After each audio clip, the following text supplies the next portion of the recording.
Right now on Morning News Now, a historic day in Washington. President Donald Trump returns to power, capping off an unprecedented political comeback and vowing to usher in a golden age. From this moment on, America's decline is over. America will reclaim its rightful place as the greatest, most powerful, most respected nation on earth, inspiring the awe and admiration of the entire world. And the new president hit the ground running, signing a slew of executive orders, taking aim at immigration, gender, rolling back climate initiatives, and pardoning roughly 1,500 January 6th defendants. We have a look at President Trump's ambitious Day One agenda and what he has planned next as we begin a new era in America. Also this morning, polar plunge. More than 40 million Americans are waking up under a winter weather alert as a historic storm slams the Gulf Coast, bringing blizzard conditions, snow, and ice to the south. Meteorologist Michelle Grossman is standing by with the full frigid forecast. And it's a Buckeye bonanza. For the first time in 10 years, Ohio State is once again the king of college football. We have a look at the highlights from last night's championship game and what the future may hold for the 12-team playoff. That's if you weren't like us, watching inauguration coverage all night. It was a long day of watching, plus you had a whole weekend of football. There's a lot of TV time over the last few days. Good morning. Good to have you with us. I'm Joe Fryer. And I'm Savannah Sellers. We're going to begin our show this morning with the beginning of a new chapter in America as President Trump returns to the White House for his second term in office. Mr. Trump wasted no time in acting on several of his campaign promises, signing dozens of executive orders yesterday. Many were related to immigration. The president declared a national emergency at the border and signed an order seeking to end birthright citizenship, despite that being enshrined in the Constitution. Perhaps the most controversial move by the president, pardoning around 1,500 criminal defendants charged in the January 6 Capitol riots. 14 of his supporters, members of far-right groups, also had their sentences commuted. Mr. Trump also signed an order that gives TikTok a 75-day extension. During that time, the U.S. will not enforce a law that forces the app's Chinese owner to sell the company. All this came just hours after Mr. Trump was sworn in as the 47th president. He delivered a nearly 40-minute-long speech at the Capitol Rotunda, almost twice as long as his first inauguration address. It focused mostly on policy pledges, though he did repeat the false claim that the 2020 election was rigged. Here are some key moments from his speech. The golden age of America begins right now. And we will not allow ourselves to be taken advantage of any longer. During every single day of the Trump administration, I will very simply put America first. Over the past 8 years, I have been tested and challenged more than any president in our 250-year history. Just a few months ago, in a beautiful Pennsylvania field, an assassin's bullet ripped through my ear. But I felt then, and believe even more so now, that my life was saved for a reason. I was saved by God to make America great again. I will sign a series of historic executive orders. With these actions, we will begin the complete restoration of America and the revolution of common sense. My proudest legacy will be that of a peacemaker and unifier. That's what I want to be, a peacemaker and a unifier. In recent years, our nation has suffered greatly, but we are going to bring it back and make it great again because we are Americans. The future is ours, and our golden age has just begun. NBC News White House correspondent Aaron Gilchrist joins us now with a recap. Aaron, incredibly busy day for Mr. Trump signing a host of executive orders. Let's start with what happened last night, those January 6 pardons, about 1,500 of them for those who committed nonviolent offenses, but also those convicted of assaulting police officers. Also, he commuted the sentences for 14 members of the extremist groups, the Proud Boys and the Oath Keepers. They were convicted of seditious conspiracy. Tell us more about this decision and some of the reaction we're hearing. Well, this, Joe, was something that we expected. During the campaign, President Trump did say that he believed that there were people who were tried and convicted, or at least charged in some cases, who were participants in January 6th riots at the Capitol, and that he believed that some of those people should not be sitting in jail or should not have records, and that he would be looking at pardoning them. I think the surprising element of this was to have the number be so large, to see that, as you said, there were roughly 1,500 or so people who are getting what the president called full, complete, and unconditional pardons for events that happened at or near the Capitol on January 6, 2021. That includes Enrique Tarrio, who was the leader of the Proud Boys, who was sentenced to 22 years in prison for seditious conspiracy, as you said. As we understand it, he began to be processed out of a Louisiana prison last night. We haven't heard yet whether that release has fully happened, but this is really very much in line with what President Trump indicated he would be doing coming into office. I think, Joe, if there was any surprise, maybe it was that it was such a large number on day one.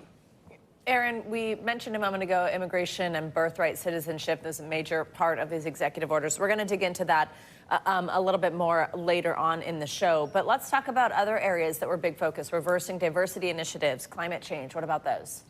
Yeah, those are all areas where we saw executive action of some sort happen through the day yesterday as President Trump was signing these orders. I should note for you that the birthright citizenship issue is one that is already moving into the courts. As soon as that executive order was signed, we saw some organizations banding together to file suit, to sue the Trump administration for that executive order. But we also saw things, as you noted, related to diversity, equity, and inclusion. We saw orders related to climate, pulling out of the Paris Climate Agreement, for example. We also saw executive orders that will affect the federal workforce. He signed one that said that executive branch agencies have to take necessary steps to terminate remote work agreements and require all federal workers in the executive branch to return to the office full-time as soon as possible. Savannah and Joe. So, Aaron, based off this inaugural address, the orders that have been signed so far on day one, what's standing out to you so far, what we've seen from President Trump, and how this second term might compare with the first? Yeah, I think I'm still struck by the speed with which we saw so many different areas touched by these executive actions on day one. There were some things, though, that I think, we haven't seen yet.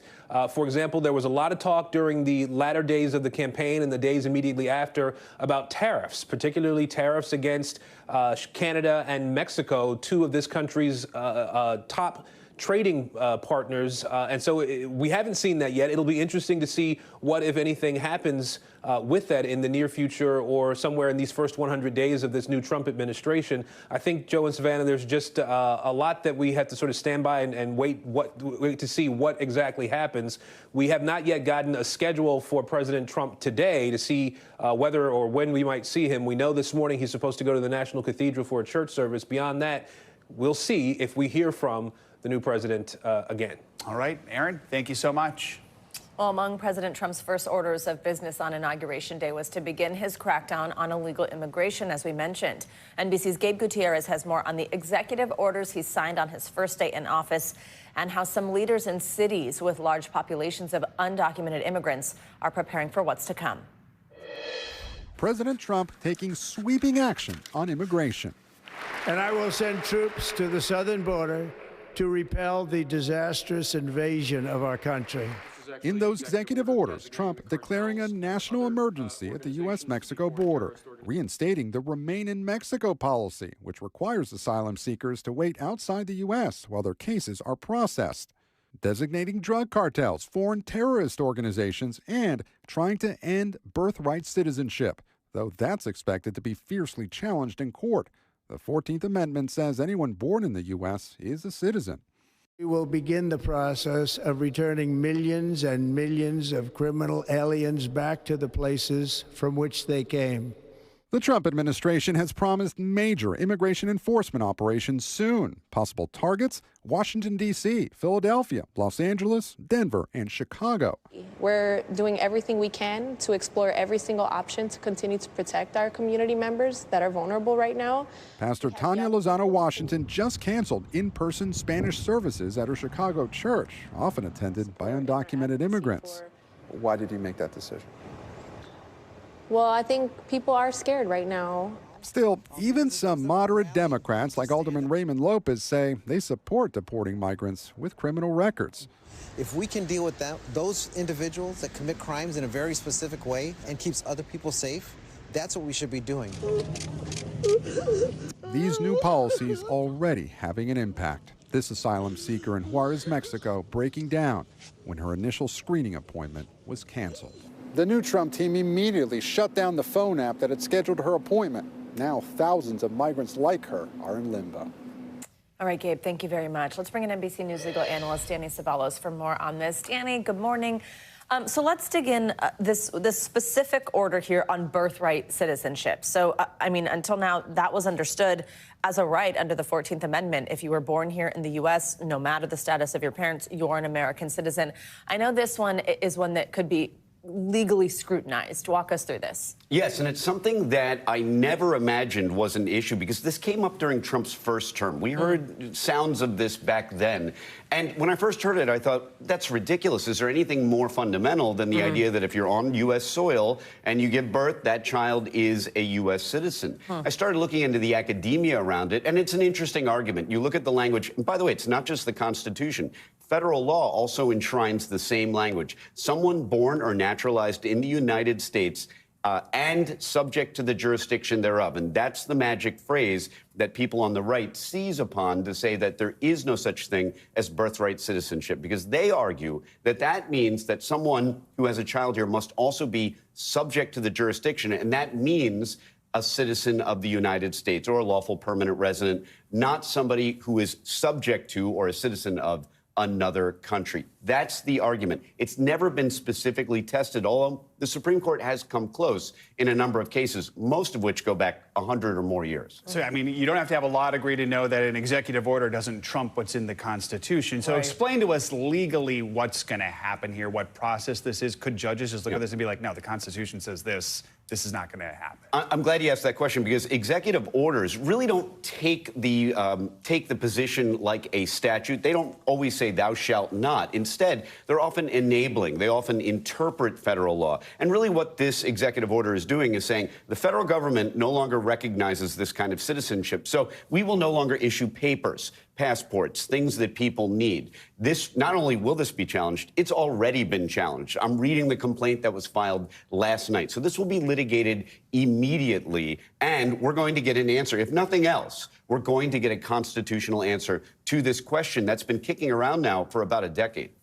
And tell us just kind of your preview, your thoughts on how this would stand up in a legal challenge. If I were a betting person, and I'm not, I would say the weight of authority leans toward birthright citizenship, maybe for no other reason than it's the way it's been interpreted for centuries now, and for that reason alone, that reliance interest that everybody has had on that kind of right, whether it exists or not, is a strong factor in deciding whether or not it exists, because it's existed for 100 or so years now. But it's possible that a court, the Supreme Court, with a number of conservative justices, may conclude that that subject to the jurisdiction thereof means that someone born on U.S. soil must additionally be born to somebody who is lawfully here. Not necessarily a citizen, lawful permanent resident, but not somebody who is here illegally, in the same way that children of ambassadors do not get birthright citizenship. That would be the argument. Does it feel like this is part of the goal right here, is that conservatives would like to see what the Supreme Court has to say about this issue?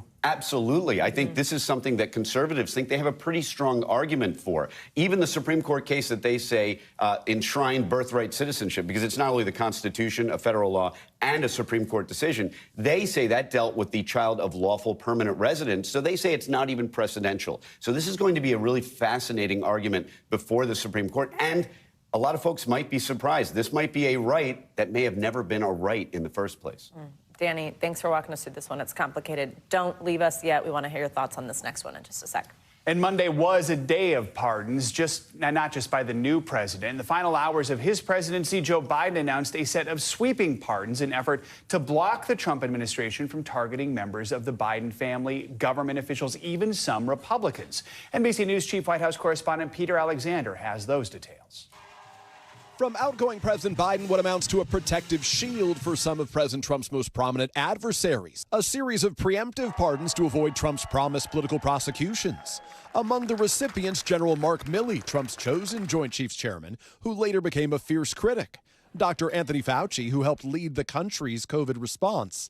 And all of the members of the bipartisan House committee that investigated the January 6th Capitol attack, including Republican Liz Cheney. Biden writing the pardon should not be mistaken as an acknowledgement that any individual engaged in any wrongdoing. President Trump texted NBC News, "It is disgraceful." Why are we helping some of the people? Why are we helping Liz Cheney? I mean, Liz Cheney is a disaster. Just last month, Trump told Meet the Press the January 6th committee members should be behind bars. For what they did, honestly, they should go to jail. Milley's portrait, hung in a Pentagon ceremony just last week, was removed just hours after Trump took office. Biden defending public servants who he says have been subjected to ongoing threats and intimidation for faithfully discharging their duties. Trump also criticizing Biden for preemptively pardoning his brother James Biden and other relatives with just minutes left in his term. I think it was unfortunate that he did that. Candidate Trump vowed he would appoint a special prosecutor to investigate the Bidens. To go after the most corrupt president in the history of the United States of America, Joe Biden, and the entire Biden crime family. Biden dismissing the unrelenting attacks against his family as baseless, arguing they are motivated solely by a desire to hurt me. Peter Alexander, NBC News, the White House. All right, let's talk with Danny more about some of these issues. So we know during the campaign, Trump said that if he were reelected, he would assign a special prosecutor to go after President Biden and his family. Do these preemptive pardons effectively protect them, at least at the federal level, from the DOJ prosecution? Exactly right. A preemptive pardon prevents any prosecution for past conduct. And that's one of the few limitations on a pardon. You can pardon anything that happened in the past, whether it's been investigated, whether anyone even knows about it. The only limitation time-wise is you can't pardon future conduct. That would be like a license to ill. License to anyone? No. Got it. So that is not permissible, and therefore you can pardon all the way back, no federal prosecution. Any state prosecutor can certainly take the opportunity because a pardon does nothing to affect state prosecutions. So we heard President Trump in the Oval Office last night saying he was surprised by these, and what he said is it creates a, quote, unbelievable precedent.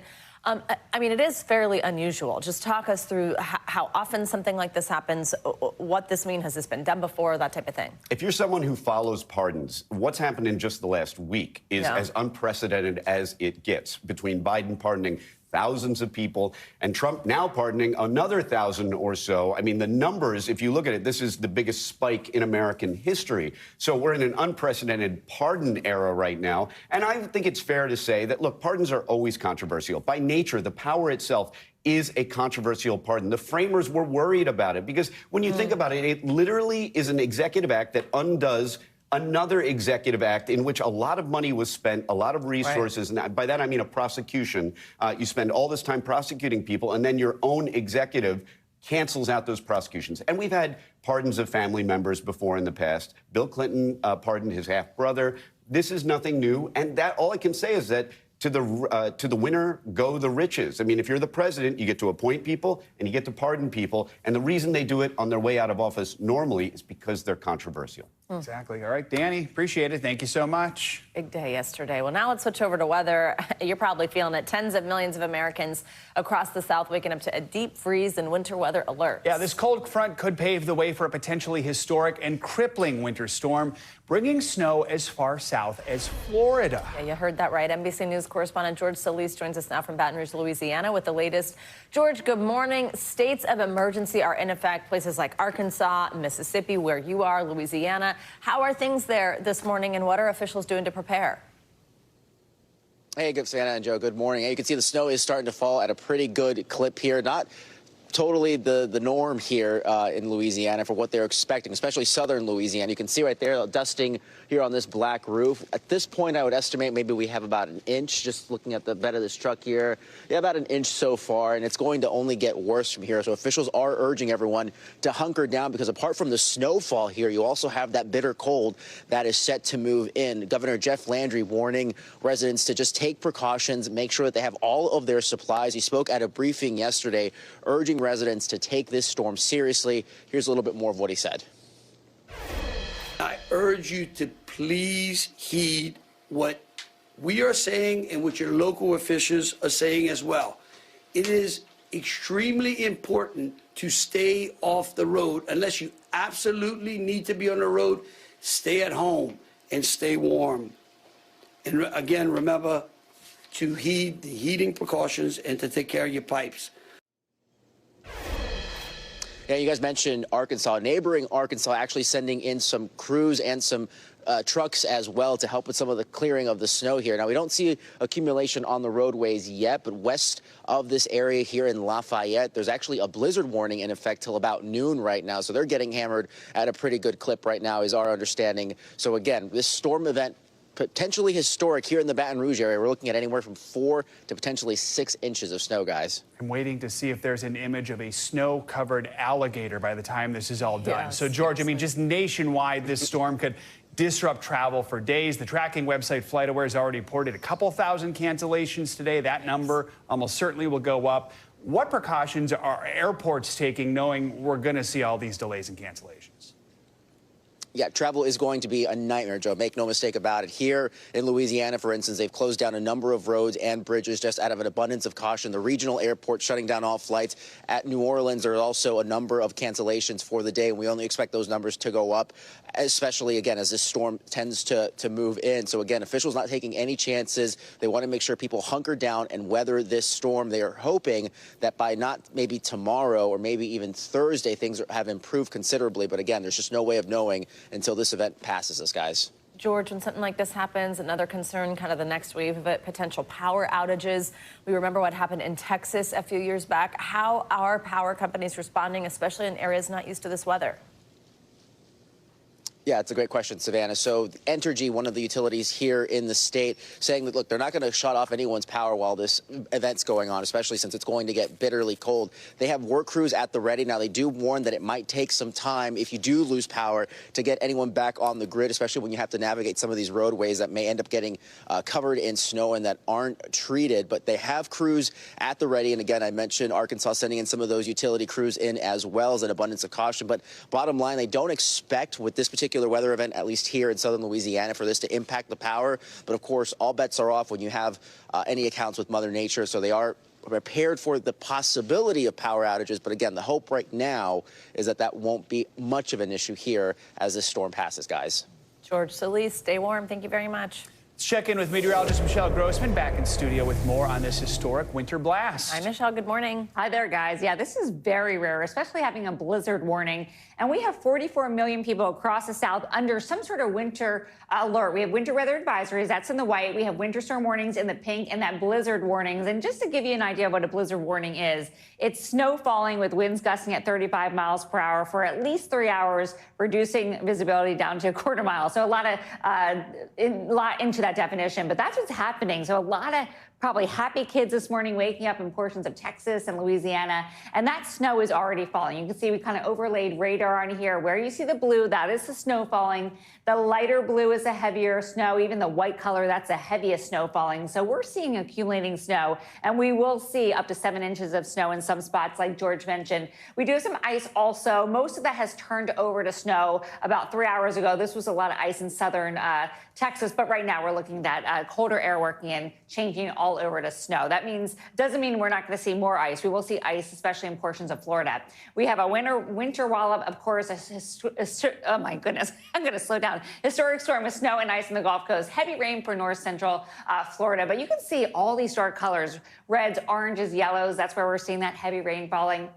Then by tomorrow, we're going to see that snow and ice ending, but it's going to be for like the next 24 hours, rain tapering off in the peninsula of Florida. We will see ice in Jacksonville, Gainesville, places like that. Look at these totals. We are looking at a historic storm, Lake Charles to New Orleans. That is the heaviest snow falling, 4 to 6 in Lake Charles, 4 to 7 in New Orleans, but still 3 to 5 in Houston. That is going to halt traffic in many spots along the Gulf Coast into the southeast, Biloxi 3 to 5 and Pensacola 2 to 4. Now, this snow extends all the way up to portions of the Carolinas. So we're looking at accumulating snow mostly along the Gulf Coast states, but that white extending into parts of Virginia and the Carolinas, seeing some snow there as well.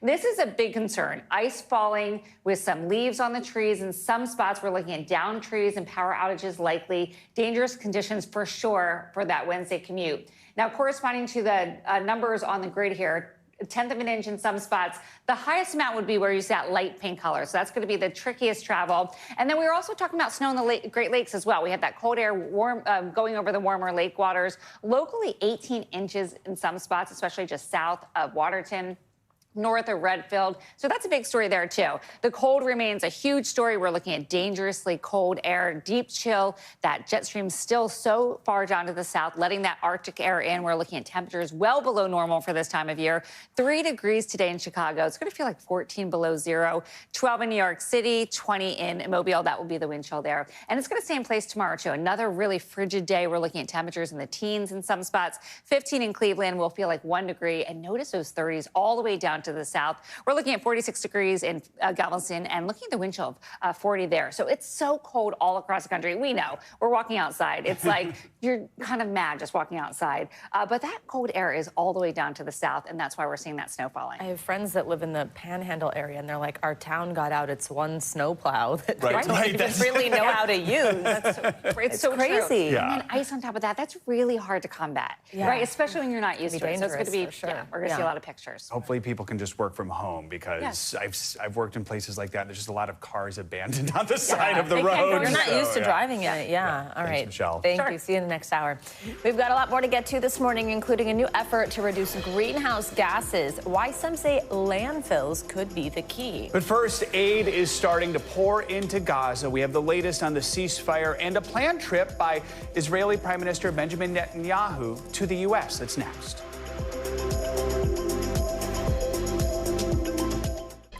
We're back with the latest in the Middle East. The ceasefire deal between Israel and Hamas is still holding, according to the UN agency responsible for getting aid into the Gaza Strip. In the first 24 hours of the deal, 3 female hostages were released by Hamas and reunited with their loved ones. That's what you're seeing here, with Israel releasing 90 Palestinian prisoners, all women or teenagers. Well, more hostages and prisoners are expected to be released in the next phase of the deal. Hundreds of aid trucks have begun entering Gaza, where a shortage of supplies has created a severe humanitarian crisis. Displaced Palestinians have begun returning to their homes, but many of them have been reduced to rubble. NBC News correspondent Danielle Hamamdin joins us now from Tel Aviv with an update. Danielle, good morning. So first of all, tell us more about the situation on the ground in Gaza. Are they starting to get the aid they've needed for so long? Well, good morning to you guys. And it has been a good 2 days, according to that UN agency you just referenced. They are saying that there's been significant progress in the past 2 days and that the process has been smooth. I mean, these are not words that we're used to hearing when talking about aid going into Gaza, but that is just proof that this fragile truce is for now holding. What this means in terms of numbers, and keep in mind that during the past few months, the average daily number of trucks going in was roughly between 50 and 70. Yesterday, 900 trucks were allowed into the Gaza Strip. On Sunday, day one of the ceasefire deal, 600 trucks were allowed in, not only carrying humanitarian goods and supplies, but commercial goods as well. And 600 is roughly the pre-war average daily number of trucks going in.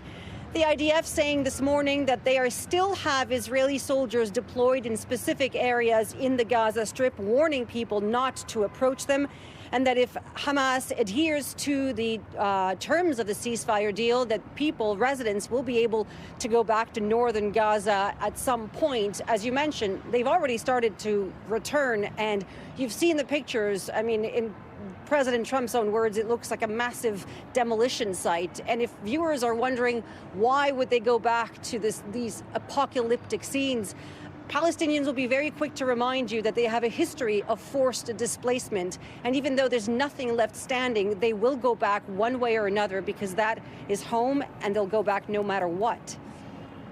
Danielle, Israeli Prime Minister Benjamin Netanyahu is expected to visit the White House soon. That's according to Israeli news. What do we know about this? Not a whole lot, just exactly what you said. Israeli media is reporting that there are talks on a potential visit by the Israeli Prime Minister to Washington. When exactly that's going to happen is still unclear. Benjamin Netanyahu yesterday congratulating the president, thanking him for his help in brokering the ceasefire deal, and saying that the best days of this alliance are yet to come. Now, although there's this collective sigh of relief when it comes to Gaza, over to the West Bank is a really different story now. In the past 48 hours, the story has changed. President Trump yesterday, one of the first things he did was lift the sanctions imposed by President Biden on extremist Israeli settlers guilty of setting fires to Palestinian homes and villages. In fact, we've seen that just in the past 24 hours. There were more riots. It's now so critical and so violent, it prompted the UN to issue a warning saying that they were alarmed by this renewed wave of violence perpetrated by Israeli settlers and Israeli forces. One Palestinian leader I spoke to said that these are draconian scenes that we're seeing unfold. And just to give you an idea of the heightened security presence by Israeli forces in the West Bank, anecdotally, I can tell you that on Sunday, a journey that should have taken us, the NBC News team, about 15-20 minutes, took us 4 hours because all the checkpoints were closed. But that is the daily reality faced by so many Palestinians in the West Bank. All right, Guys, Danielle, back to you. Thank you so much for your reporting. Appreciate it. Coming up, it is day 2 of President Trump's second term in office. After the break, we're diving into his plans for his first 100 days as commander-in-chief. Stay with us. Let's get back to our top story here. Last night, President Trump wasted no time reshaping American policy. Within hours of taking office, he signed a series of executive orders targeting issues ranging from immigration to gender identity. NBC News senior White House correspondent Garrett Haake breaks down some of his most significant policy changes. President Trump is signing. There are dramatic changes President Trump promised during the campaign. With these actions, we will begin the complete restoration of America and the revolution of common sense. Signing a slew of executive orders on day one, including on border security, after more than 10 million illegal border crossings in the last 4 years. Trump reversing Biden-era immigration policies and declaring a national emergency at the border, where he vowed to send troops. I have no higher responsibility than to defend our country from threats and invasions. The president also declaring a national energy emergency, which would expand his authority to encourage domestic oil and gas production already at record highs. We will drill, baby, drill. The president also seeking to rewrite the nation's maps. We are going to be changing the name of the Gulf of Mexico to the Gulf of America.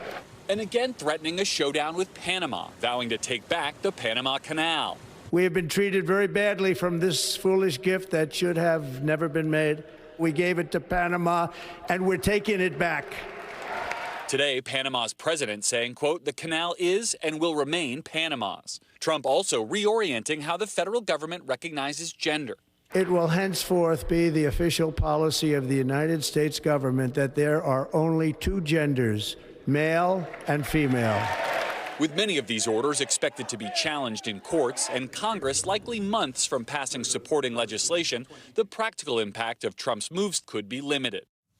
Our thanks to Garrett Haake for that report. Well, one pledge that was notably absent from Mr. Trump's first day executive orders, those tariffs he promised to impose against some of America's biggest trading partners. The president did say, though, he was thinking of putting 25% tariffs on Canada and Mexico as soon as February 1st. Coming up, President Trump made headlines with promises of a major economic overhaul. But how will this be different from his last term? Our Christine Romans is here to break down what the Trump economic agenda could mean for your wallet. That's next.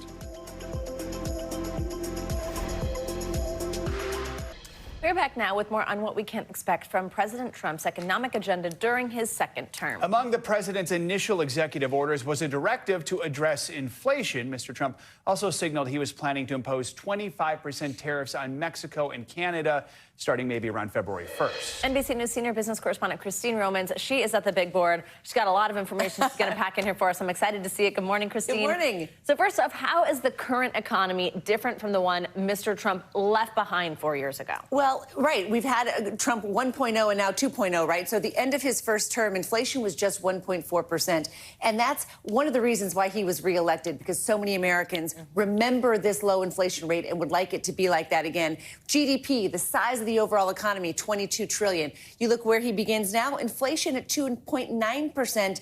It's come down from 9%, but still, this is too high. At GDP, though, look, the economy has grown, in fact, grown strongly. So the size and the power of the American economy, bigger today than when he left office. We have to look at Trump's first term and remember you got about 3 years that were normal and 1 year that was in COVID. So what were the outcomes of some of his economic promises during that first term? Yeah, promises made, promises kept, promises that he might still try to fulfill. Look, he cut taxes. That was a promise kept. He imposed strict tariffs on China. Promise kept. He renegotiated, killed NAFTA essentially, and made a new U.S.-Mexico-Canada agreement, USMCA. That was renegotiating that deal, although his threatened tariffs today could actually upend his former deal in the first term. His China trade deal, China never lived up to its bargain on what it would buy in U.S. exports. So that we're going to put that in the middle column. He said he would repeal and replace Obamacare. It didn't happen. He said he'd build the wall. Did build some miles of the wall, but did not finish an entire wall, and that is something that he would like to really do. What about eliminating the national debt? Did not happen. Grow the economy by 4% each year because of his big tax cuts. Didn't happen. And he made big promises early on about remaking the tax code to support American families with a big new restructured tax credit-like system for American families. That didn't happen either. Let's talk about what he's promising this time around. What's it look like, this new agenda? So he's promising more tariffs, right? He's promising to make those tax cuts permanent. His original tax cut plan, that was permanent for businesses, temporary for middle-class taxpayers. That expires at the end of this year. He wants mass deportations, and he wants deregulation. So what does that mean? Aggressive tariffs could mean inflation and job cuts. Tax cuts, that would increase the deficit. That means there's a fight coming in Congress over that. Deportations, that will have an impact on the labor market, no question. Deregulation, something that stock investors are very interested in because deregulation is something that can boost corporate profits. So these are sort of what we're expecting in terms of his big priorities heading into this year. Christine, so interesting. Thanks for taking us back, reminding us. Welcome. Keeping up with President Trump's economic agenda, Volkswagen expressing new concerns about the future of the global auto industry. That's CNBC's Silvana now with us this morning with details on that and some other financial headlines. Good morning, Silvana. Savannah, Joe, good morning to you. So Volkswagen says that it's concerned about the harmful economic impact proposed tariffs by President Trump will have on consumers and the auto industry. Now, the German car maker is looking forward to working with the new administration. Shares of European automakers like Volkswagen, BMW, and Chrysler parent Stellantis falling today. VW and Stellantis have factories in Mexico, which produce cars for the U.S. market. The head of the world's biggest sovereign wealth fund warns inflation driven by tariffs is one of the biggest risks for markets this year. He tells CNBC many proposals coming out of the Trump White House could lead to more inflation and a smaller labor force. President Trump is considering 25% tariffs on Mexico and Canada in February and previously threatened tariffs on imports from China and Europe. Norges Bank Investment Management is part of Norway's central bank, managing more than $1.5 trillion in assets. And champagne makers say that sales of their bubbly is, well, losing some fizz. Shipments of French champagne falling nearly 10% last year as consumers in key markets like the U.S. and France cut back on the luxury beverage. The French champagne industry trade group putting some of the blame on changing habits as younger people are turning their back on alcohol. Consumers are also opting for more affordable alternatives, such as Prosecco and sparkling wine. I love Prosecco. I did a taste test once, Oh, yeah, I remember very that. informal, and people Ooh. tended to always pick the cheaper one over the more Look at that. expensive one, so you never know. All right. That like $12 La Marca Prosecco does Right, the trick for me. exactly. Yeah. It's good. Mix some orange juice in there, boom. All right. Savannah, thank you so much. We want to get back to our top story this morning. President Trump's second term. It's underway, of course, as he gets his first full day back in office today. To help put this moment of American politics into context, let's bring in NBC News contributor, presidential historian Jonathan Alter. Jonathan, good to have you with us. Let's be clear, for some people, it feels like they're waking up in a country with a starkly different vision today than just a day or two ago. How does the volume, the magnitude of President Trump's day one executive orders, keeping in mind they're going to be challenged, some of them may not stick, but how do they compare with what we've seen from other presidents on day one in recent history? Well, there are a lot more. All presidents do this, but this is much more of a shock to the system. And I think, let's face it, yesterday was a very polarizing day. The inauguration, because of the weather, took place in the same place that insurrectionists had been rampaging in the Capitol 4 years ago. And this was obviously very much on the mind of Democrats who were present and watching. So it's not just the particulars of the executive orders, some of which will sail through, are entirely lawful. Others will be challenged in court. It's the overall sense of almost a shock to the system that roughly half of the country feels. Even the speech itself was a huge departure from what inaugural addresses are normally like. It was a combination of a rally speech and a State of the Union address. Normally, inaugural addresses, even President Trump's 8 years ago, are more aspirational. They don't get into specifics. They don't say things like, we're going to change the name of the Gulf of Mexico. They don't promise to lower prices and costs, which I think is going to be a hard promise to keep. They're just not delivered on that level. And so this just reinforces that we're in for a different kind of ride, either a bumpy ride or a historically wonderful ride, depending on one's perspective. Jonathan, let's talk a little bit about what we saw yesterday, an inauguration, a day steeped in tradition, but we obviously saw some of that flipped on its head. But President Biden, First Lady Jill Biden, they, kind of leaned in on at least some of that tradition, their part of it, which looked different than events back in 2021. For example, when then President Trump didn't have the Bidens over prior to heading to the Capitol. Tell us what stood out to you about yesterday's events. Well, I mean, it's, I just honestly, when you have a new president, usually there's a grace note. So, I was thinking back to the first inauguration I attended, which was Jimmy Carter's in 1977. And the first thing he said was, thank you to President Ford for healing our land. This was after he had beaten President Ford. And Donald Trump instead just, returned to trashing his predecessors and painting a picture of a country in crisis, which, whatever one thinks of the affordability questions and other things that led to Donald Trump's reelection, this is a factual matter. We're not a country in crisis right now. So I thought that was unusual. And also, honestly, it made me fear that we might have a war in Panama because when he said that, he will take back the canal, Panamanians are not going to take that sitting down. So if he actually fulfills that promise, we will have conflict in Panama. Yeah. So that's what stood out for me. All right, Jonathan Alter, always good to have your perspective. Thanks for joining us this morning. Thank you. Well, a new effort to curb climate change and reduce greenhouse gas emissions is stemming from an unlikely place.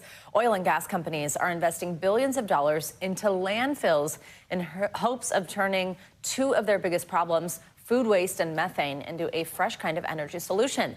NBC News Daily anchor Morgan Radford shows us how it works. This mountain of garbage here in Fort Wayne, Indiana, might actually be a gold mine. Did you ever think that garbage could be this valuable? No, I did not.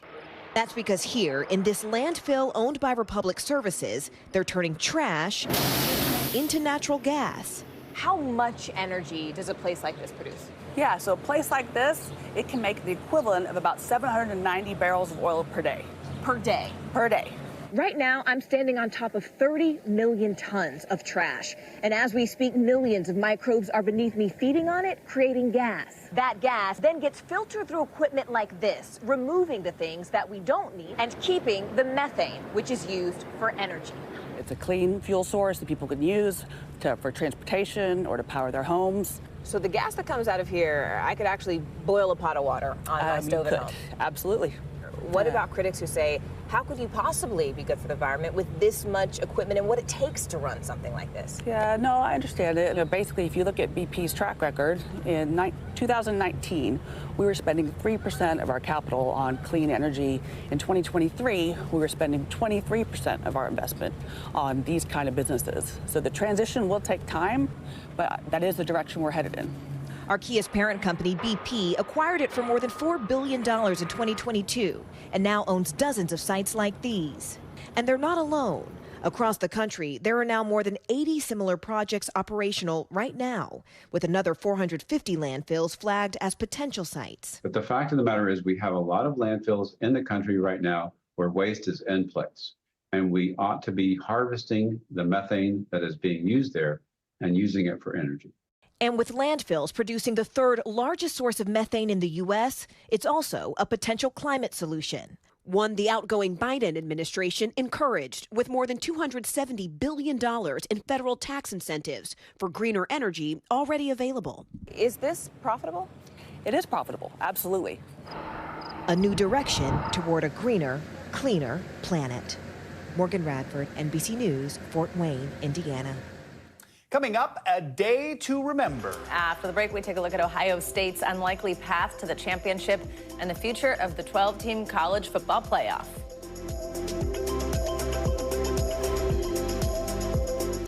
Back now with the newest kings of college football, the Ohio State University Buckeyes are waking up as champions for the first time in 10 years after beating Notre Dame 34-23 last night's title game in Atlanta. Here's the part where I pretend to be a play-by-play or know what I'm talking about at all. In a battle of two iconic football schools, the Buckeyes looked like they had the win locked up early when they led by 24 points halfway through the third quarter. The Fighting Irish answered back by mounting an impressive comeback to cut the lead down to just 8 points late in the game. But in the end, it wasn't enough as Ohio State hung on to win its 9th national championship in program history. How'd I do? It's like I was watching ESPN right there. All right, we're joined now by college football senior writer at The Athletic, Chris Fanini. Chris, good to have you with us. So it was nearly a blowout until it wasn't a blowout, so that gave us a little bit of a thrilling win for Ohio State, capping off a season to remember. First of all, just walk us through just your reactions to the game and what stood out to you most. Yeah, you know, Notre Dame takes its first drive down almost 10 minutes off the clock to take a 7-0 lead. And you're thinking, well, maybe Notre Dame, which is a pretty sized underdog coming into this one, could be able to pull off the upset. Then Ohio State gets rolling. They're up 31-7 into the second half. And you're thinking, well, we might have another blowout here. But then Notre Dame rallies. They pull it within 8 points, and they're one play away from getting the ball back with a chance to tie it. But Ohio State completes a deep pass to star freshman Jeremiah Smith. That allows them to kick a field goal and basically put the game away. So it ultimately was a competitive game at the end with some pretty big swings throughout. Chris, just a couple months ago, the team suffered a brutal loss to their arch rivals in Michigan. It knocked them out of the conference championship. Then there were questions on whether their head coach, Ryan Day, was even fit to lead the team. What does this title mean to them this year? How will this team be remembered in light of all that?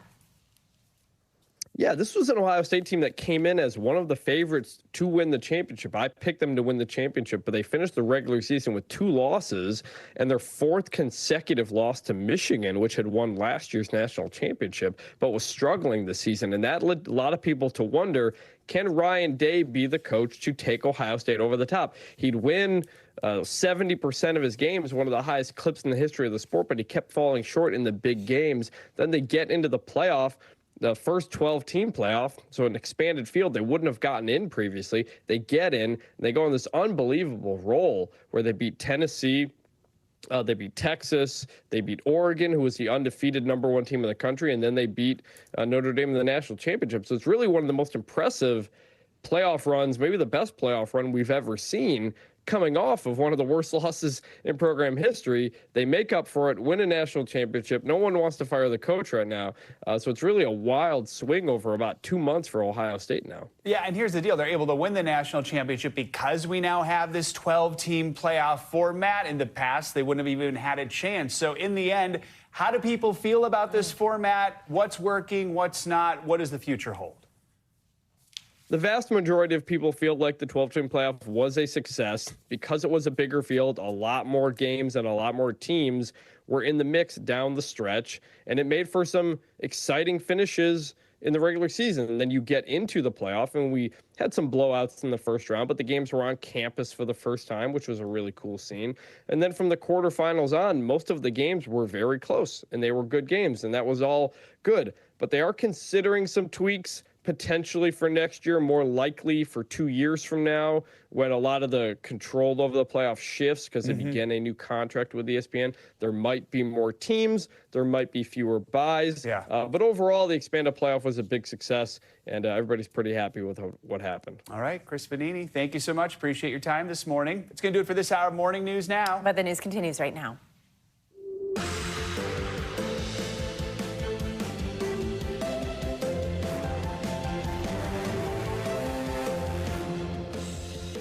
Good morning. Thanks for being here with us on a Tuesday. I'm Savannah Sellers. I'm Joe Fryer. Right now on Morning News Now, hitting the ground running. President Donald Trump capping off a whirlwind inauguration day back in the Oval Office. He signed a slew of executive orders ranging from delaying that TikTok ban to withdrawing the U.S. from the World Health Organization, sparking lots of criticism for issuing pardons to around 1,500 people convicted or charged in the January 6th attack. We've got team coverage from Washington as President Trump's first 100 days take into high gear. Also this morning, we're following yet another winter wallop. It's bringing the rare sight of snow, yes, snow, to millions along the Gulf Coast. Well, up north, a frigid Arctic blast is sweeping across several states, freezing up some major cities like right here in New York. Our Michelle Grossman is tracking it all for you in just a moment. We're also watching your health, a major new study spotlighting a possible link between drugs like antibiotics and vaccines and a reduced risk of dementia. The doctor is in later in the hour. And it's a Buckeye bonanza for the first time in a decade. The Ohio State is once again king of college football. We've got all the highlights from last night's championship matchup that sent rival Notre Dame packing. Just days and days of football with more to come this weekend with the championships for the conference. I'm like days and days of political news. And There's that too. There's that. We need the football to bookend the political news. Let's get to the political news. We begin this hour with President Trump's return to the White House and the start of his second term in office. That's right. Hours after being sworn in as the 47th president, Mr. Trump began implementing some of his campaign promises, signing a host of hardline executive orders on issues like immigration and birthright citizenship. Perhaps his most controversial move, though, was to pardon roughly 1,500 criminal defendants charged in the January 6th Capitol riots. NBC News Chief White House correspondent Peter Alexander has the latest. Good morning to you, and we are off. President Trump wasting no time signing stacks of executive orders that'll test his ability to expand presidential powers, some of them already facing legal challenges at this hour. With one of the first strokes of his pen following through on perhaps his most controversial campaign promise, pardoning almost everyone convicted of a crime related to the January 6th Capitol attack. After a marathon day of inaugural festivities celebrating his return to the Oval Office, President Trump behind the resolute desk signing dozens of executive actions, starting with perhaps the most controversial. So this is January 6th. These are the hostages. Approximately 1,500. Full pardon. What they've done to these people is outrageous. Pardoning nearly all January 6th defendants, effectively ending the largest investigation in federal law enforcement history. On January 6th, more than 140 officers were injured and Capitol property destroyed. The president had teased his plans to pardon at least some of the defendants, including earlier at the inaugural parade after greeting relatives of Israelis and Americans taken hostage by Hamas. I'm going to be signing on the J6 hostages' pardons. But it had not been clear that the action would include those convicted of violent offenses, including assaulting police, which some Republicans had argued against. If you committed violence on that day, obviously you shouldn't be pardoned. Trump also commuting the sentences of individuals associated with far-right groups, the Oath Keepers and Proud Boys, including its leader Enrique Tarrio, who had been serving 22 years in federal prison for seditious conspiracy. Supporters for those pardoned celebrating overnight.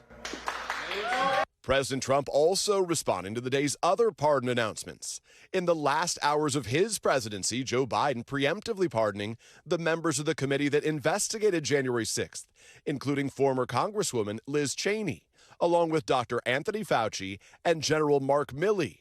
None has been convicted of any crime. Biden also later pardoning members of his own family. I was a little bit surprised that he did it, because it makes him look guilty. Trump also signing a barrage of executive orders, including declaring a national emergency at the U.S.-Mexico border and attempting to end birthright citizenship in some circumstances, a right that's guaranteed by the Constitution. Good.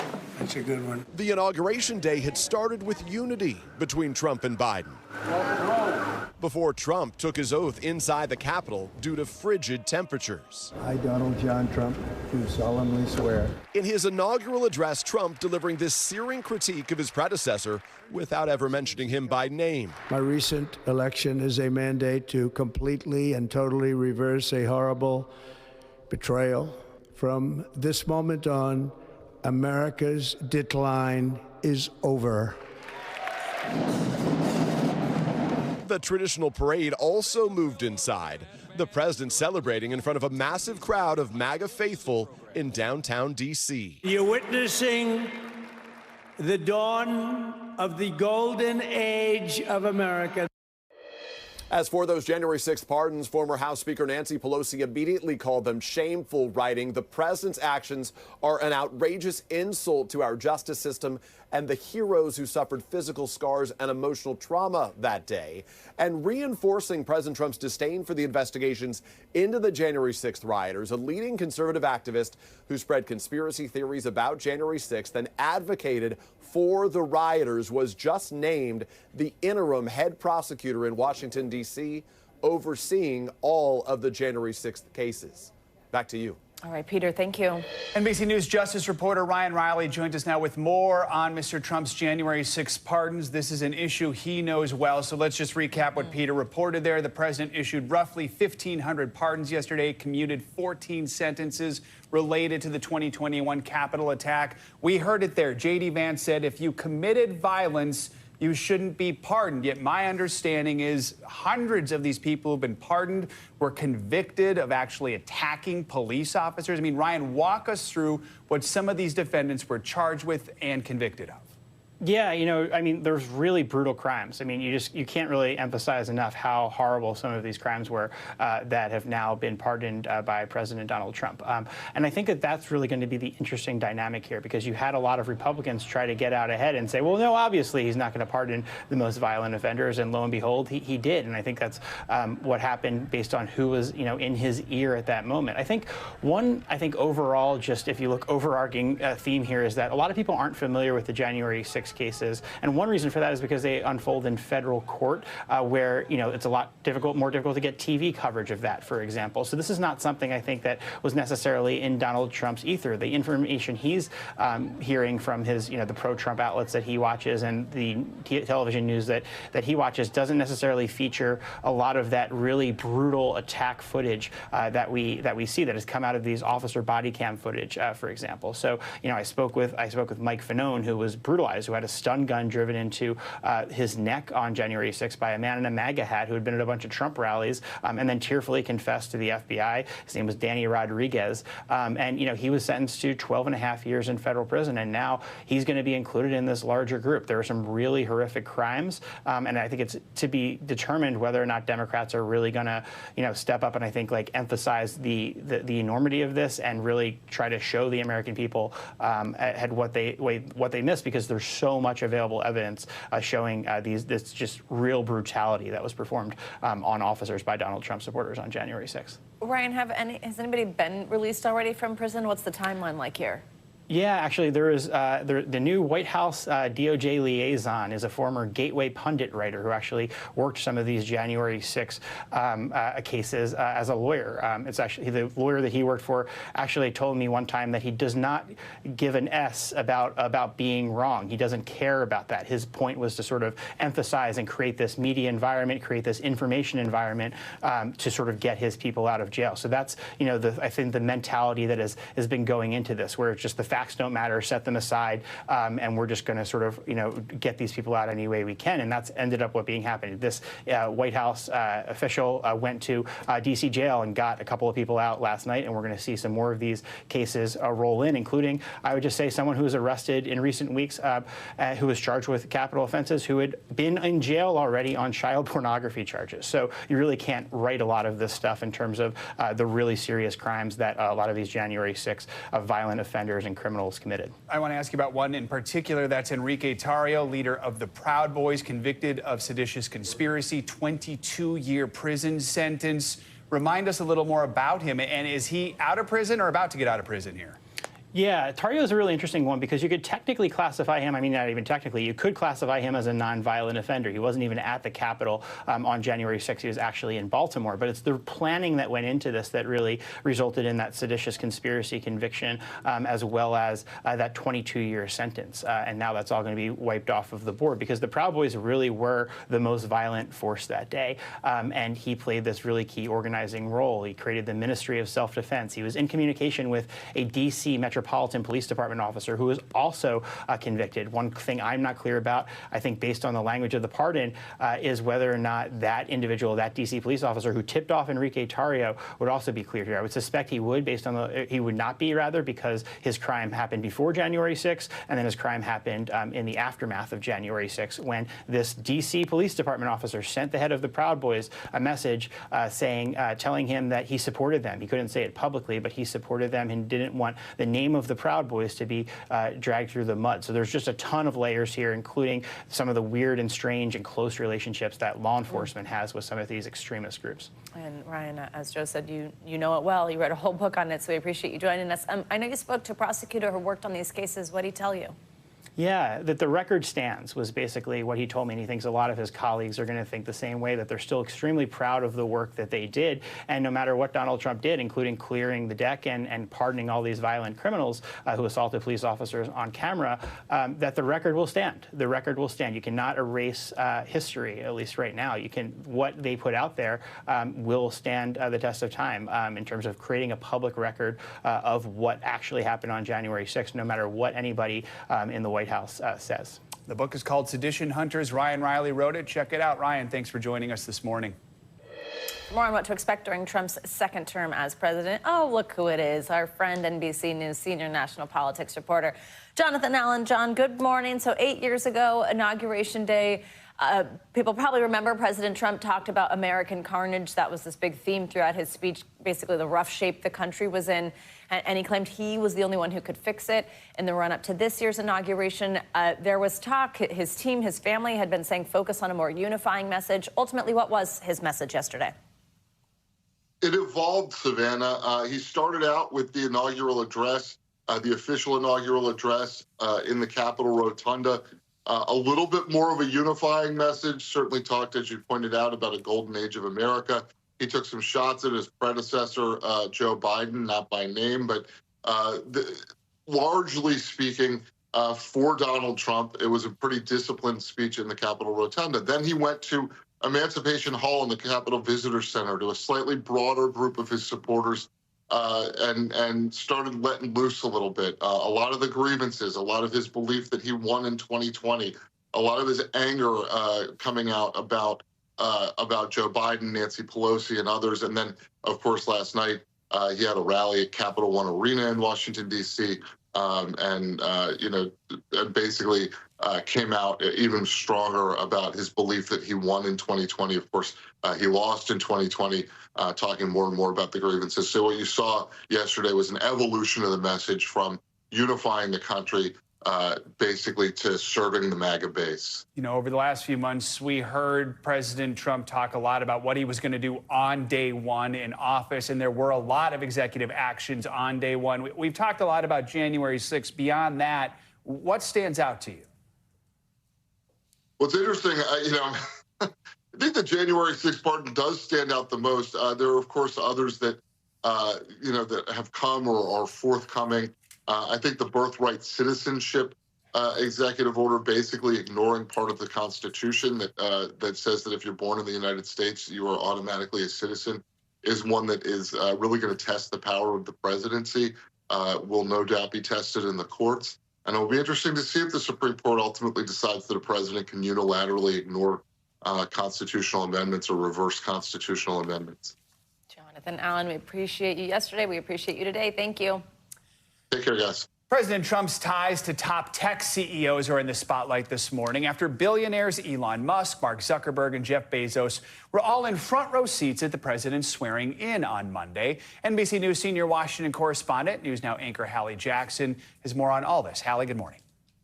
Hey there, those close and in some cases newly close connections between the president and those tech leaders on full display on Inauguration Day and potentially set to last for the rest of the president's second term.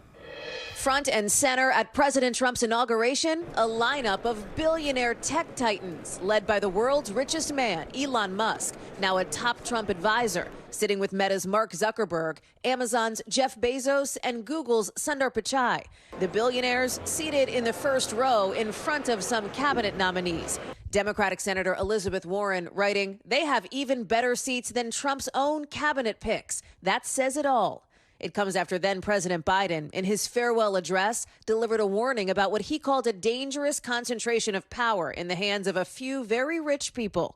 An oligarchy is taking shape in America of extreme wealth, power, and influence that literally threatens our entire democracy. President Trump sparking an animated reaction from Musk, the Tesla and SpaceX CEO, when he pledged to colonize Mars. To plant the stars and stripes on the planet Mars. Musk tapped to lead the new so-called Department of Government Efficiency, thanking the president's supporters at a rally following the swearing in. This one really mattered. And I just want to say thank you for making it happen. Then repeatedly raising his arm in a gesture critics quickly compared to a Nazi salute. My heart goes out to you. But the Anti-Defamation League posting online, it seems like Musk made an awkward gesture in a moment of enthusiasm, calling for all sides to give one another a bit of grace. Musk not responding to NBC's request for comment. Since the election, many top tech CEOs have tried to establish closer ties with the president, who's often lashed out at big tech for alleged unfair treatment. Google, Amazon, and Meta all donating $1 million to the Trump inaugural fund, with Zuckerberg recently announcing plans to scrap Meta's independent fact-checking program. Also in attendance Monday, TikTok CEO Shou Chew, with the president signing an executive order delaying a U.S. ban on the app owned by a Chinese-based company. I wonder how you see and reflect on the potential for conflicts of interest with Musk, with some of these other tech titans. There will be conflicts of interest, and I do think that we've had a whole lot of guardrails and regulations on that. Probably some of them in ways that were just clogged up government too much. You're now going to see it go the other way. When you look at what's at stake for some of these tech companies with the federal government, look at things like regulations that could affect these businesses, including on topics like AI. Obviously, tax policy matters. Tax cuts will affect these businesses. And then there are those government contracts, like the one Musk's companies have with the federal government. The Trump team has said previously Musk's new Department of Government Efficiency and those involved with it are compliant with legal guidelines related to conflicts of interest. Back to you. All right, Hallie, thank you. Fascinating. In the midst of executive orders and inauguration events, Congress is working to confirm President Trump's cabinet. Yeah, the president announced his intended picks during his transition, but his nominations became official yesterday after he was sworn into office. Florida Senator Marco Rubio, now I guess former senator, became the first nominee to be confirmed to his new post as Secretary of State, a unanimous thumbs up from the Senate. We've got Ryan Nobles joining us now with a brand new fancy title, NBC News Chief Capitol Hill Correspondent. Ryan, good morning. Thanks for being with us, and congrats on that. We expect to get the official nomination for Treasury Secretary later today.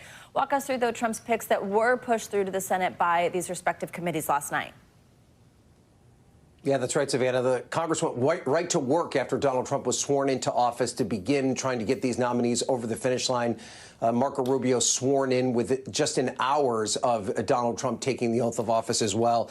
And we're already starting to see quite a bit of movement with some of these other cabinet picks. Pete Hegseth, the Secretary of Defense pick, who has been somewhat controversial, barely squeaked out of committee, getting through on party line votes by only one vote. He will go to the floor probably later this week. Also, we're looking at Russ Vought, the White House OMB director. He made it through committee. Kristi Noem, Homeland Security Secretary, largely a partisan vote for her in the committee, but she too did make it out. And then John Ratcliffe, the CIA director, could be confirmed pretty rapidly as well. So these picks that are not that controversial outside of Hegseth, the Senate not wasting much time to try and get them over the finish line, but there are still some real challenges ahead for these Trump cabinet nominees, including Tulsi Gabbard as the Director of National Intelligence, and of course Robert F. Kennedy Jr. as the Secretary of Health and Human Services. Yeah, so some people are at this sort of confirmation vote level. Others still haven't even had those confirmation hearings. Talk about what's scheduled for today and also later this week. Yeah, so we are going to hear from some other lower-level cabinet officials today, including Doug Collins, who's a former congressman from Georgia. He's going to be he's been tapped to head up to be the Secretary of Veterans Affairs. We're going to hear from him earlier today. Elise Stefanik, who is set to become the next UN ambassador, is going to get her hearing. She's expected to glide through confirmation, so that shouldn't be too much of a controversy. And so those are two of the big ones that we're going to hear from today. Of course, to get back to Tulsi Gabbard and to Robert F. Kennedy Jr., those confirmation hearings have not even been scheduled yet.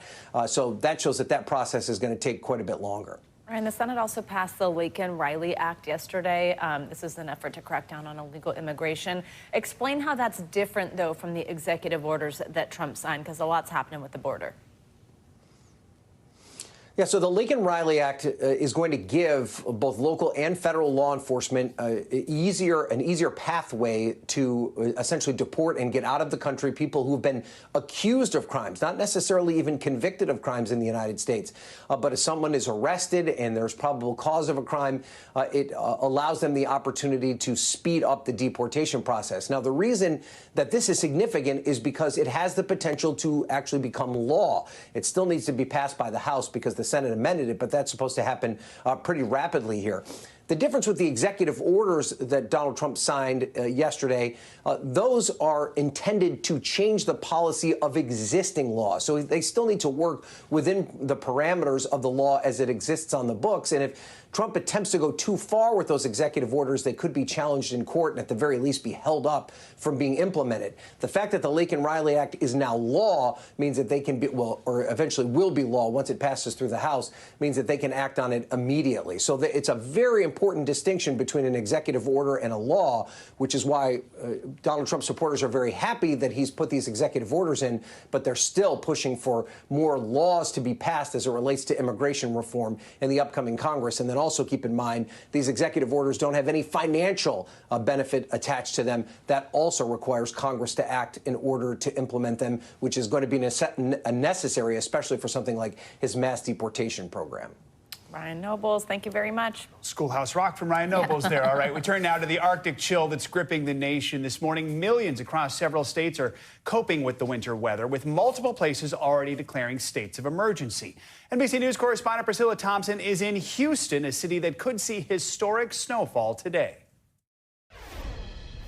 Across the Gulf Coast, tens of millions are waking up to a rare sight: snow. Throughout the region, schools and businesses are closed. In Houston, all major airports shut down. Some airlines also stopping service in New Orleans, where snow is expected for the first time in more than 15 years. We're not a snow city, so we don't have plows or salt spreaders. The state borrowing those resources from Arkansas as officials urge residents to heed warnings. Get prepared to be in your house and in your residence, in your warming place for the next 48 hours. This is a serious Arctic blast. It's dangerous. It's life-threatening. Another concern, potential power outages. Electric company CenterPoint Energy says they've staged trucks and thousands of workers on the ground in Houston to respond. We're scaled and ready to go for this storm. Parts of the Rockies, Northern Plains, and Upper Midwest are also stuck in a deep freeze, with feels-like temps ranging from -30 to -55 degrees. Michigan State Police responding to multiple crashes, including this one involving more than a dozen vehicles. As this morning, the South gears up for a once-in-a-generation snow day. I feel like a little kid. I can't wait. I can't wait for the snow. Our thanks to Priscilla Thompson for that report. Let's bring in meteorologist Cecile Grossman. She's going to tell us what's ahead for that historic winter weather. Also, the latest on those critical fire conditions threatening Southern California. Yeah, it's a jam-packed Morning News Now weather. Michelle, good morning. It is. Hi there, guys. Yeah, we're looking at snow, we're looking at ice, we're looking at really cold temperatures, and we're looking at that continued fire threat in Southern California. 44 million Americans under some sort of a winter weather alert across the South, from Texas all the way to parts of Virginia. We're looking at a blizzard warning as well. That's where you see the purple. That includes Lake Charles, and we do expect the highest amounts of snowfall from Lake Charles to New Orleans. But winter storm warnings all the way from San Antonio to New Orleans, Pensacola, Albany, Savannah, even up to Myrtle Beach. So we're looking at some snow. I bet you a lot of people are happy about it. Some maybe that need to travel on the roadways. That's going to be tough, but they don't see often in these parts. Radar showing us where the snow is falling already, where we see the blue, that is the snow. The lighter blue, the whiter colors, that is the heaviest amounts of snow. So we were seeing reports of I-10 in Louisiana, really tough travels, and that's going to be the case as we go all through today and into early Wednesday with ice falling in parts of Florida. Let's time it out for you. Houston, we're looking at the timing now through 11 a.m. Snowfall totals 2 to 5 inches. That will certainly slow people down there. And then as we head further to the east, New Orleans, snow and sleet now to 2 p.m. and then snow with that colder air working in 2 p.m. to 7 o'clock. Could see 7 inches there as we go throughout this Tuesday.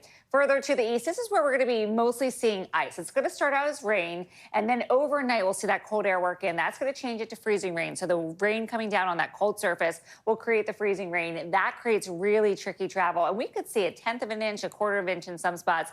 That could lead to power outages and also some downed trees. The cold, it's been a story for quite a few days, and we're going to see it continuing. We're going to see a little warming by the end of the work week, but still really cold today, really cold tomorrow, and so many of us under some sort of cold alert.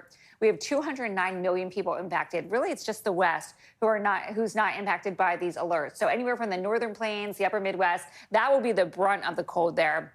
Down to the Southern Plains, and we have the cold air in place along with that area of low pressure. That's why we're seeing the snow there, and that cold does extend up to the Mid-Atlantic and also the Northeast. Temperatures so far below normal, anywhere from 20 to 35 below what is typical for this time of year. So you think January, it's cold, but this is really cold for this time of year. Temperatures mainly in the teens in the Northern Plains, single digits in Chicago. It's going to feel like it's 28 degrees below the normal average there. Little Rock 29, 32 in Jackson, and below freezing in New Orleans. Cold too in Panama City, 41 degrees. It stays in place tomorrow morning as well. Look at these overnight lows. It's going to be cold, cold for so many people out there. The Northern Plains, Chicago, -18 will be the wind chill as you get off to school, also to work. Same story in Cleveland, -23 there.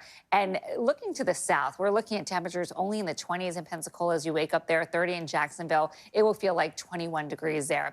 There's that gradual warm up. We get closer to normal, still chilly for this time of year. New York City, we're looking at 29 and 32 on Friday. Do want to mention we still have 13 million people under red flag warnings in Southern California. That should improve later on today into tomorrow. All right. Important to remember that as well. Thanks, Michelle. Sure. Thank you. Much more to come on this hour of Morning News Now, including a possible link between vaccines and some medications and a reduced risk of dementia. First, though, after the break, tabloid tussle, the latest courtroom battle that's brewing between Prince Harry and a major British newspaper publisher over what the prince's legal team is calling unlawful information gathering. Those stories and more up next. We're back with a look at Prince Harry's latest legal battle. It's against the British tabloids, and it's underway now in a London courtroom. This time, the Duke of Sussex is accusing the publisher of The Sun newspaper of unlawfully accessing his personal information. NBC News chief international correspondent Keir Simmons has the latest. Prince Harry has pursued this, he says, against the wishes of his own family, on behalf, he says, of his late mother, Princess Diana, and others, determined to have his day in court. This morning, Prince Harry embarking on a new courtroom battle against the British tabloids, suing news group newspapers owned by billionaire publisher Rupert Murdoch, including the Sun newspaper. Legal documents provided by Prince Harry's team claiming the use of phone hacking, voicemail interception and unlawful information gathering techniques was habitual and widespread, further claiming there was a deliberate cover-up or concealment of this wrongdoing. The documents also providing insight into Harry's motivation, explaining that he told Prince William via text that after speaking to Granny, this is the best course of action, to get a public apology and get some justice. Prince Harry is expected to testify in person in February. No stranger to the British courts, in recent years, the Prince has launched numerous invasion of privacy lawsuits against British newspapers. But this complaint may be uncomfortable for Will Lewis, now chief executive at The Washington Post, who worked for Murdoch and led the response to the 2011 hacking scandal that shuttered one of their most popular tabloids. Neither Lewis nor Murdoch are defendants and are not expected to testify. They deny any wrongdoing. The newspaper group has vowed to fully defend itself, saying this allegation is wrong and unsustainable and denies that any unlawful activity took place at The Sun. In December, Harry reaffirming his determination. I've seen stories written about myself that aren't exactly based on reality. I've seen stories written about members of my family, friends. I will be damned if those journalists are going to ruin journalism for everybody else because we depend on it so much. Prince Harry compares his targeting by the British press to his mother, Princess Diana, who was often on front pages, pursued by the paparazzi. The prince has previously said much of the tension with his family is caused by his legal fight with the British tabloid press, yet he remains determined. The motivation for Harry is incredibly personal. He feels like he's been wronged over many years, and he wants someone to take responsibility for that. The risks for Harry are high. Actor Hugh Grant settled a similar case because he said he could have been forced to pay millions of dollars in legal fees. All right, Keir, thank you so much. More international news now. A fire at a ski resort in Turkey is being blamed for more than 60 deaths. NBC News international correspondent Claudio Lavanga joins us from Rome. Hey, Claudio. Savannah, Joe, good morning. Well, that's right. At least 66 people have died and more than 50 others were injured after a fire broke out in a hotel at a ski resort in the north of Turkey. Now, Turkey's interior minister said the fire broke out overnight in the hotel restaurant and quickly spread. The local governor said that some of the victims died after they jumped out of the building in a panic, while Turkish media say some people tried to climb down to their safety from their rooms using bed sheets. Let's go to South Korea now, where President Yoon Suk-yeol attended a hearing of his impeachment trial in the capital, Seoul. During the hearing, the president defended his decision to declare martial law in December, saying he worked in public service with a firm commitment to free democracy and pledged to answer any question the court might have. The judges at the Constitutional Court will have to decide whether to remove him from office permanently or reinstate him. And let's end this tour of the world in Thailand, where same-sex couples are preparing to celebrate ahead of Thursday, when a new law will come into effect that allows members of the LGBTQ+ community to get married and have the same legal rights as heterosexual couples. The Marriage Equality Bill amended the Civil Code to change the words men and women to individuals and husband and wife to marriage partners, opening access to full legal, financial, and medical rights to same-sex couples, guys. Very cool. Congrats to them. Claudio, thank you so much. Thanks, Claudio. Coming up, can certain medications and vaccines actually reduce your risk of developing dementia? After the break, we're shining a light on some important new research that could open doors to better treatments for the debilitating condition. Doctor is in, up next. Welcome back. The former president of Planned Parenthood, abortion rights activist Cecile Richards, has died at her Manhattan home. She was 67 years old. The daughter of Democratic Texas Governor Ann Richards, Cecile was president of Planned Parenthood from 2006 to 2018, boosting its profile at a time when reproductive rights were under attack. Today, the organization has nearly 600 health centers and is America's biggest reproductive health care provider. Richards' family did not disclose the cause of her death, but she had been battling an aggressive form of brain cancer since 2023. Let's turn now to research that could open the door to new treatments for dementia. A study from the universities of Cambridge and Exeter in the UK found that antibiotics, vaccinations, and anti-inflammatory medications are linked to a reduced risk of developing the debilitating condition. Joining us now for more, NBC News medical contributor Dr. Kavita Patel. Hi, Dr. Patel. Good morning. So researchers analyzed health data from over 130 million individuals. Huge here. Walk us through what the study found and the link between these medications and dementia. Yeah, that's right, Joe and Savannah. They started this by looking at 14 studies that, as you mentioned, cover over 130 million people, which led to a discovery of about 1 million dementia cases. Looked at these records for over 4 years, and then tried to determine associations. And I want to be clear about that. There was no causality that you could determine, because this is really like looking backwards at data that already exists. So you're not looking for a cause, but they did find statistically significant links between certain vaccines, like the tuberculosis vaccine, the hepatitis, typhoid, diphtheria vaccines, reducing the risk of dementia between 8 and 32%. That's pretty significant, as well as medications like ibuprofen, ceftriaxone, which is an antibiotic, and a blood fat lowering medication called gemfibrozil, which were found to reduce chances of dementia anywhere from 14 to 24%. Wow. So what this all means, just to get to it, you wouldn't immediately jump and say taking these medications could lower dementia, but these scientists were looking for signals that could lead to further research to say, let's target these drugs and see if there is a cause of dementia by leading into those trials. And Dr. Patel, I mean, the study also suggests several existing medications could potentially be repurposed to help treat the condition. Right. Talk about that and how significant it could be. Yeah, and so that's really what led these studies were done for exactly that purpose, Joe, because we don't have a lot of things to fight dementia or Alzheimer's. We've got 2 drugs approved in the United States, but it's hard to get those drugs approved around the world for different reasons, including cost. So the idea is that if you can take cheaper drugs that can be repurposed, like an antibiotic, potentially even like a vaccine, like the tuberculosis vaccine, but change them a little bit, tweak them, and target them to specifically get at some of the causes that we think we know of dementia, then you've got a game changer, because you're not dealing with a novel chemical. You're dealing with something that exists and just repurposing it.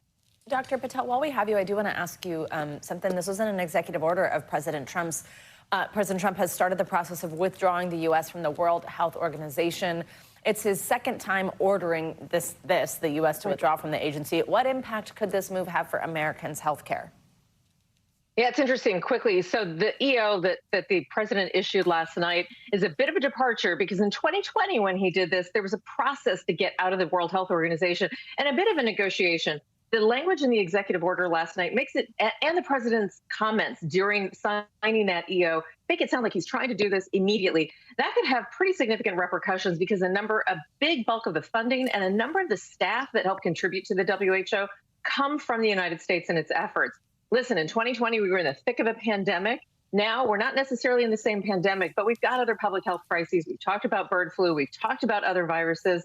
That's the United States, are an important mainstay in the WHO and its efforts. So withdrawing immediately could have repercussions, not just for us, but for the world. So we'll all be watching and trying to understand what that back and forth look like between the United States government and the World Health Organization. All right, Dr. Patel, great to see you. Thank you. Thanks. Coming up, we do have continuing coverage of President Trump's return to the White House. That's right. After the break, we're focusing on America's role in the global economy as manufacturers in China brace for promises of harsh new tariffs. That's next on Morning News Now. Welcome back. As President Trump begins his first full day in office, we're going to take a look at how his plans for tariffs have been affecting Chinese businesses. Manufacturers in the country have told our colleagues at CNBC how they're bracing for the potential impact, already trying to cope with how businesses may be affected. CNBC's Beijing Bureau Chief Eunice Yoon joins us now for more on this. Hey there, good morning. Hey, Savannah, Joe. Chinese exporters are implementing different strategies, as I found out, in the manufacturing belt of Guangdong. Hoping to beat Trump's tariffs, Hello. furniture seller Harry Lee is doubling the number of products he ships to the U.S. and storing them in warehouses there. 4 out of 5 of his tables and other furnishings are sold to American consumers. Lee expects the stockpiling will force him to raise prices as much as 10%, even before the tariffs. I have to ship them in advance and take on more risk, he says. Water purifier maker Zhongyu is scouring the globe to supply the U.S. by creating a new production base outside of China. The plan is to set up assembly lines like these in a third country. That means buying similar equipment and some components from China before putting the appliances together elsewhere. Zheng's company, Tesron, is considering Vietnam, Malaysia, and Mexico, but at the moment is leaning towards Dubai, even though it will increase his costs by 30% compared to China. The domestic market is too competitive. We've been waiting to jump out of it for some time, he says. Trump's tariffs gave us the final push. What happens if Trump hits Dubai with the tariff? Then the U.S. is out, he says. Lung Rong, who makes skincare products, is worried he might have to stop exporting to the U.S. completely. His goods got hit with tariffs north of 20% during President Trump's first term. With his thin margins, Lung is hoping he can pass on the cost of any tariff to his customers. In the past, we all felt the U.S. market was the greatest market that everyone wanted to sell to. But with all the uncertainties and unfriendly decisions, the U.S. is less attractive now, he says. It's a real pity. And all of those factories are in discussions with their partners and trying to really figure out how to break up the burden of President Trump's tariffs. On the one hand, they have to absorb some of that cost themselves. Also, they're looking at their U.S. partners to take some on. And then ultimately, Savannah, how much the American consumer can tolerate. Something we will certainly be keeping our eyes on. Eunice, thank you so much. To get to some other financial headlines, turns out 2024 was another tough year for Tesla. CNBC's Silvana Henao is with us with that and more. Hey, Silvana, good morning.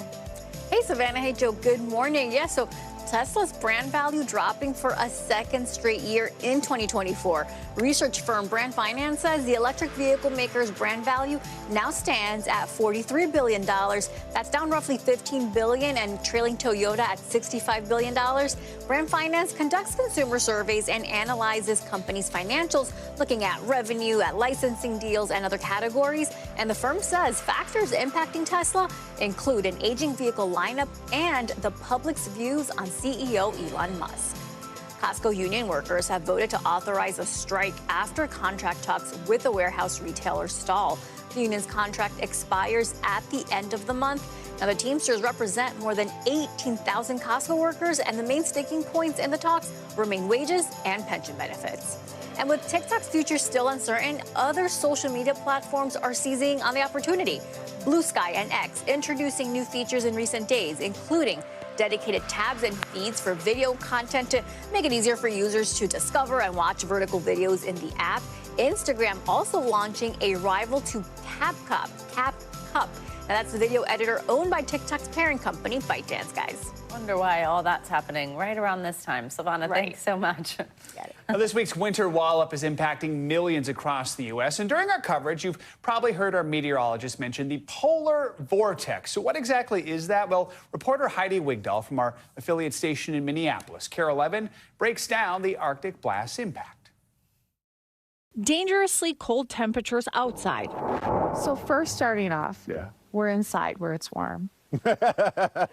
Brought our conversation inside with meteorologist Jamie Cagle. What is a polar vortex? We live on this big blue marble called Earth, and at the top and the bottom you have spinning air, a vortex, and that air at the top and bottom, north and south pole, is very cold. So that's your polar vortex. That's what the polar vortex is. So what does that have to do with Minnesota? That polar vortex, when it's spinning and it's spinning fast like a top, it's very stable. As it weakens, it can wobble, and when it wobbles, just like that top, it can slide off the pole, slide off the North Pole, and it moves into the mid-latitudes, the Great Lakes region, the upper Midwest. How far south does it go? We are seeing temperatures near freezing along the Gulf Coast, along the Atlantic coast, so they are really feeling it. But down there, they're not equipped as well as we are to handle weather like this. Do you know how this one compares to past ones we've had? I was looking at the coldest temperatures of the winter, the past 5 years or so, and we're kind of in the norm right now. You don't have to go far back to remember how cold it's gotten in Minnesota. According to the DNR, an Arctic blast in January 2014 led to a negative 63-degree wind chill reading at Grand Marais Airport, and in the Twin Cities, negative 48 degrees. Jana even talked to kids about that very cold winter back in March 2014. How long has it been cold out? It seems to me like a year.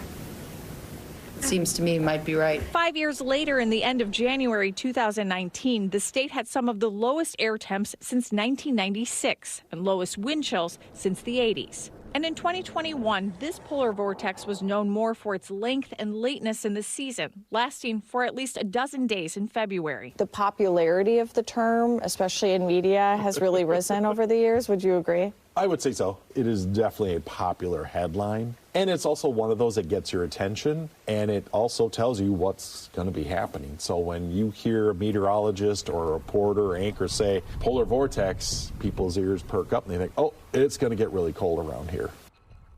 I will never forget the time I covered cold weather in Duluth, Minnesota. It was about 40 degrees below zero. I think that might have been without the wind chill, and there was a man out for a run.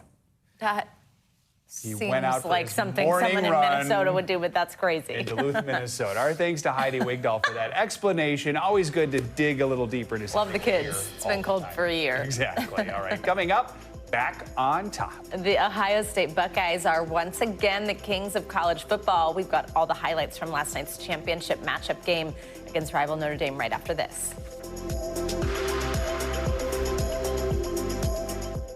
Thanks for watching. Stay updated about breaking news and top stories on the NBC News app or follow us on social media.